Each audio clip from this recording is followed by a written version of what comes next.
राज ठाकरे दाखल झालेले आहेत। राज ठाकरेंच्या उपस्थितीत मुंबईत मनसेचा मेळावा पार पडतोय आणि निवडणुकीच्या पार्श्वभूमीवर आणि मतदार याद्यांबद्दलच्या घोळाचा जो आरोप केला होता त्या संदर्भात कार्यकर्त्यांना काय मार्गदर्शक सूचना मिळतील किंवा काय संबोधन केलं जाईल याकडे सगळ्यांचं लक्ष लागलंय।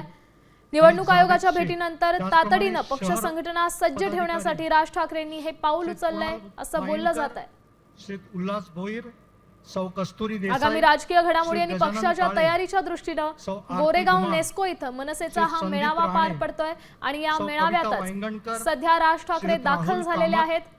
मोठ्या संख्येने कार्यकर्ते सध्या इथे उपस्थित आहेत। या क्षणाची ताजी दृश्य तुम्ही साम टीव्हीच्या माध्यमातून पाहू शकताय।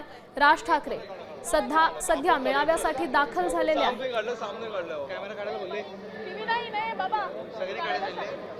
ही दृश्य आहेत मुंबईतल्या गोरेगाव नेस्को सेंटरची। या ठिकाणी कार्यकर्त्यांसोबत राज ठाकरे बोलणार आहेत, काय सूचना देत आहेत, काय मार्गदर्शन करतील याकडेच सगळ्यांचं लक्ष लागलं। युती संदर्भात काही बोलतायत का की अनेक काही इतर मुद्दे आहेत या संदर्भात देखील कळेल।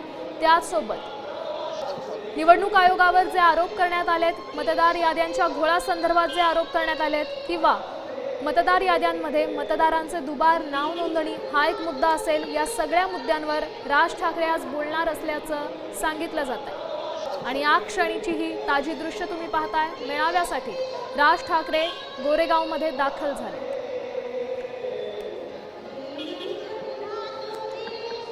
या मेळाव्यात राज ठाकरे पक्षाच्या पदाधिकारी आणि कार्यकर्त्यांना मार्गदर्शन करणार आहेत। त्याचसोबत दोन्ही भाऊ एकत्र आल्यामुळे युतीची घोषणा करणार आहेत का हे देखील पाहणं तितकंच महत्त्वाचं ठरणार आहे, कारण या मेळाव्यात राज ठाकरे नेमका कोणता बॉम्ब फोडतायत याकडेच अवघ्या राज्याचं लक्ष लागलंय।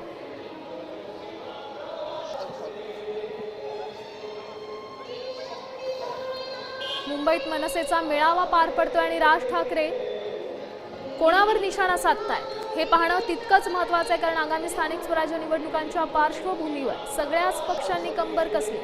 त्यात मनसेचं देखील कार्यकर्त्यांना मार्गदर्शन करण्याचं हे एक आयोजन आहे। मेळाव्यासाठी सध्या राज ठाकरे मुंबईतल्या गोरेगाव या ठिकाणी दाखल झालेले आहेत। नेस्को सेंटरमध्ये हा मेळावा पार पडतोय।